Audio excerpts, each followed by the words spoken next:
Salut à toutes et à tous, c'est la Médiathèque, j'espère que vous allez bien, moi ça va super, je suis ravi de vous retrouver aujourd'hui pour une nouvelle vidéo et aujourd'hui pas de réaction de bande-annonce. Je vais vous faire une petite vidéo critique à chaud, toute petite, je vais essayer que ça dure pas très longtemps. Je vais vous parler du film Dunkerque réalisé par Christopher Nolan. Alors avant qu'on rentre dans le vif du sujet, il faut que vous sachiez quelque chose, c'est la 4e fois que je recommence cette vidéo. La première étant que je faisais que bafouiller, la deuxième, mon micro n'était pas allumé, la troisième, mon micro n'était pas allumé, et la quatrième, mon micro ne marchait pas. Voilà, donc j'espère que la 5e fois, oui parce que c'est la 5e fois en fait, j'espère que la 5e fois, ça va marcher, sinon j'arrêterai de faire cette critique, peut-être que c'est un signe pour que je ne fasse plus jamais de critique. Parler donc du film Dunkerque réalisé par Christopher Nolan avec Cillian Murphy et Tom Hardy et d'autres acteurs dont je ne me souviens pas le nom car ils n'étaient peut-être pas assez charismatiques dans le film ou alors peut-être que j'en avais juste rien à foutre.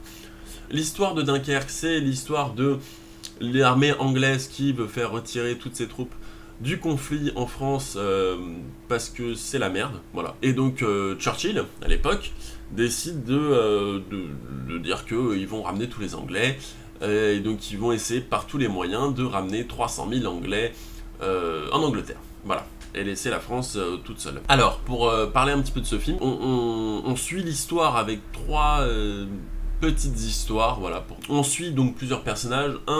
Le personnage de Tom Hardy, qui est donc un pilote français, pendant 1 heure de temps, pendant tout le film. Également, on suit une famille sur un bateau, donc un fils, un ami de la famille et un père de famille, sur un petit bateau marchand, pendant une journée, je crois, une journée. Et on suit donc un soldat et son pote, sur une période de 1 semaine, en fait, des soldats anglais qui cherchent à tout prix à revenir en Angleterre. À un moment donné, ces trois histoires vont se rejoindre pour en faire qu'une seule, vous en doutez bien, et voilà, il n'y a pas vraiment grand chose à spoil parce qu'il se passe beaucoup de choses, mais l'histoire on la connaît, quoi. C'est un film de guerre. C'est un film de guerre qui est pas violent, voilà, ça m'a choqué, il n'y a pas de sang.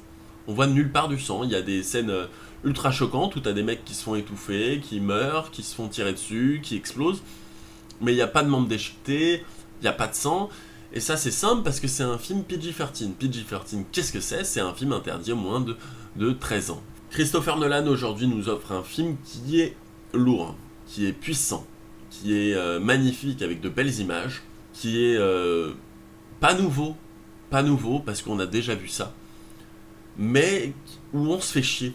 Alors peut-être que c'est pas le cas, salut le chat, c'est pas le cas pour tout le monde, mais moi je me suis emmerdé pendant le film. J'ai trouvé que le film était top, Il y a des scènes d'action qui sont impressionnantes, il y a des scènes où, enfin il y a que des scènes d'action dans le film, de toute façon j'allais dire il y a que des scènes, mais il y a que des scènes d'action. Tout est impressionnant, des décors magnifiques, des plans somptueux, je pense qu'il a eu aucun problème pour avoir les moyens qu'il a eu.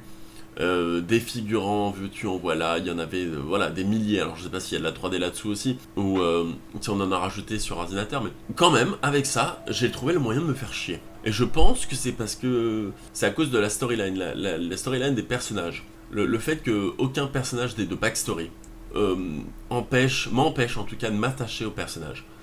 Je pense qu'à partir du moment où parce que le parti pris Christopher Nolan dans ce film, c'est qu'on arrive dans un instant T, à un moment d'une vie, et on ne sait pas ce qui s'est passé avant, on connaît rien de ce personnage, et il va peut-être mourir ou vivre, mais le problème c'est qu'on ne peut pas s'attacher à un personnage si malheureusement il n'y a pas de connexion, si on n'a rien vu. Pour moi c'est juste un personnage. Donc Dunkerque c'est pas une merde, c'est pas un film de merde, c'est un bon film, mais c'est pas un film qui m'a intéressé. C'est un film où je l'ai vu une fois, il y a des trucs impressionnants, mais c'est...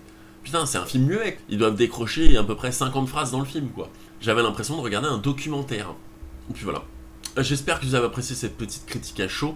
Si vous êtes assez d'accord avec mon avis, n'hésitez pas à me laisser dans les commentaires. J'aimerais faire un petit live prochainement pour parler de ma chaîne, pour parler des futurs projets qu'il va y avoir à partir de septembre-octobre. J'ai un nouveau projet qui va arriver mercredi prochain, j'espère que vous allez kiffer. C'est quelque chose d'inédit et totalement différent, quelque chose que j'ai jamais fait sur ma chaîne, rien à voir avec ce que j'ai déjà fait. J'espère que vous allez kiffer, ça sera assez court, format de 1 minute à peu près, mais ça sera très compressé, très condensé, et j'espère que vous serez au rendez-vous et que vous allez kiffer. Je vous dis à plus dans une prochaine vidéo, c'était la Médiathèque, je vous dis à plus, bye bye.